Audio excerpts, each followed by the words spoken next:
Hi besties, and we back and we back and we back and we back. How are we feeling tonight or today? I'm feeling good. I hope you've eaten because I've eaten too, and I hope you're drinking your water because I've been drinking mine. Okay besties, let's get into the nitty and the gritty. So how do we feel about having the pressures of having it all together by a certain age, and what was your expectation of having it all together when you were younger as opposed to when you were older? Let's talk about it. So for me personally, I was bamboozled, tricked, lied to, and distraught. Okay, I didn't even know about the housing situation that happened in 2008 because I was like 7 years old around that time, and all I was thinking about was getting Barbies for my Ninja Turtles because they needed girlfriends and WWE. I don't really know. That's really all I was thinking about. I think, yeah, like I was thinking about child stuff because I was a child. I wasn't thinking about grown-up things. Like I was just a baby. I should have started saving then, but you know. So I think that now that I'm an adult and like I'm starting to see all the stuff that's happening in real time, I've always grown up with the expectation that you're supposed to have your life together, married, 2 kids, a house, 2 cars, and living in the suburbs by the age of 25. I don't know which era I was living in, but to me that seemed feasible. To me that seemed like appropriate, I guess. I don't know. I think to me that's just what I felt was like how it was supposed to go.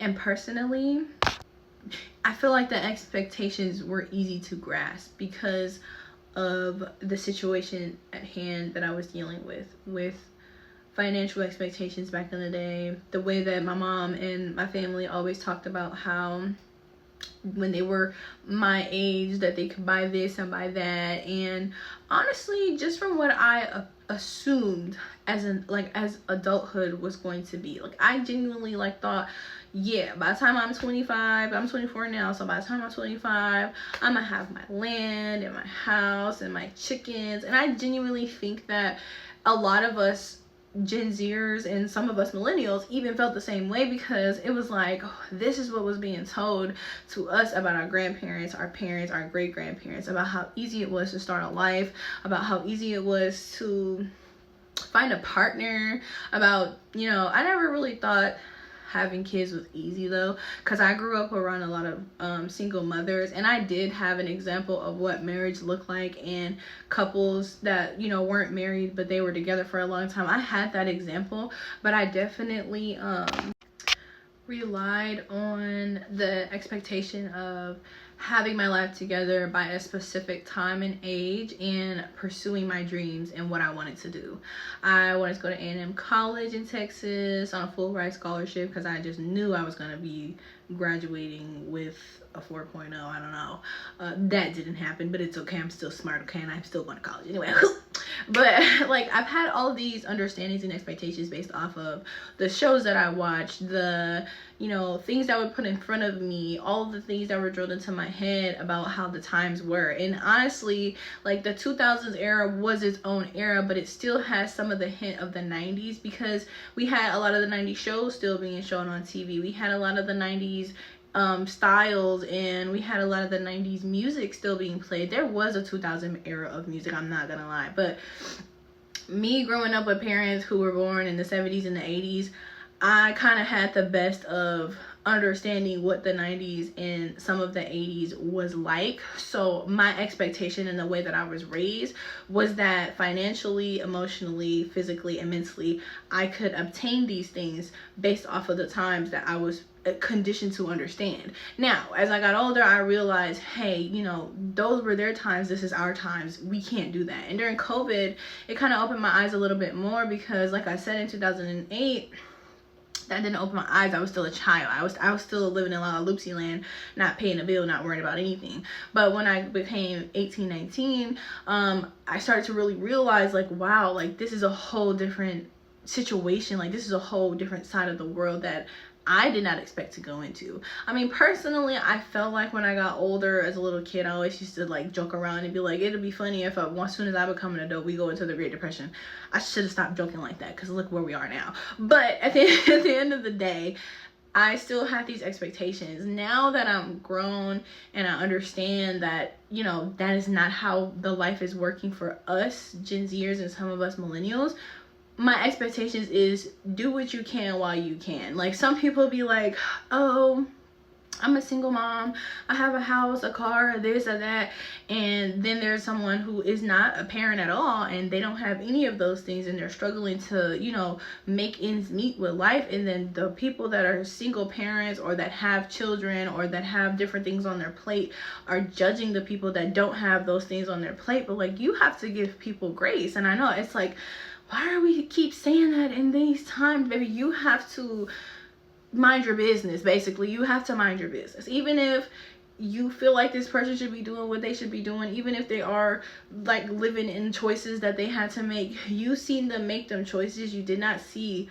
what led them to those choices and why they have only those choices to choose from. Because even though they picked the choice that you feel like they could have picked a different choice, maybe they only had two choices and that was the best choice out of both of the choices. You know what I'm saying? Like, I don't really like the whole judgment situation, but also at the same time, there are expectations for me when it comes to people that I want to be around, and there's no shade or judgment to anybody else that isn't on those mental levels or financial levels or any of that. I personally I don't judge. You do what you gonna do with your life, and I love that for you. I just hope that you're happy on the inside and out, and even if you're not, I hope that you put yourself in a situation where you can be.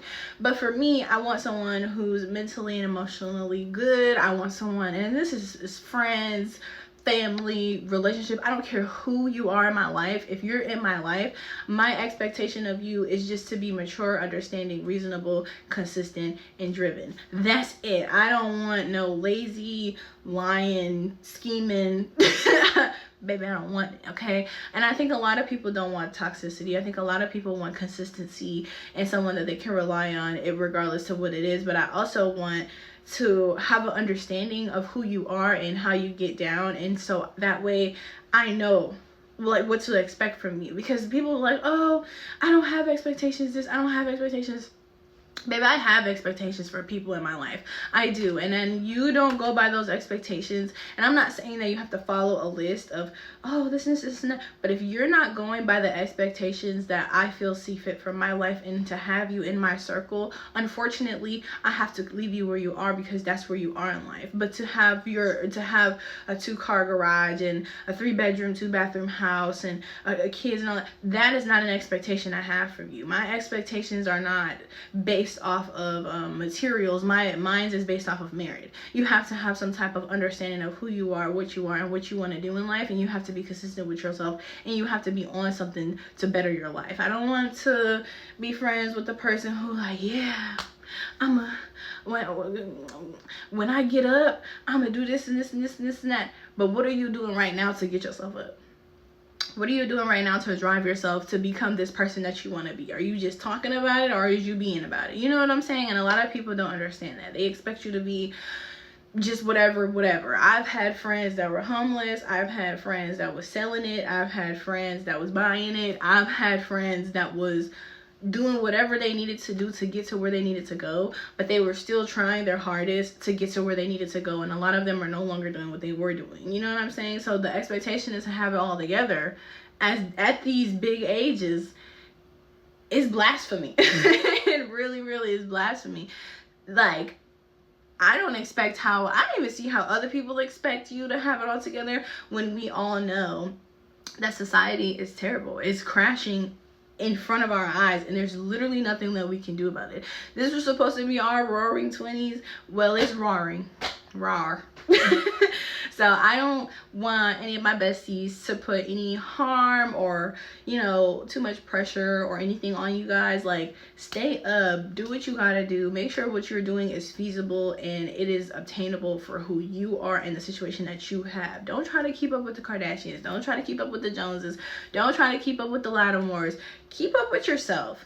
Do what you need to do for yourself, because whatever society expects from you and whatever other people who aren't in your position and don't really know what you got going on up in here and everywhere else, they don't matter. As long as you know, then you got to keep it pushing for yourself, bestie. So it was nice talking to y'all, and I'll see you guys on another episode of Midnight Modules. Hi besties, if you're watching this video, you made it to the end of my video. Don't forget to like, comment, subscribe, and follow me on all of my social media platforms. Bye.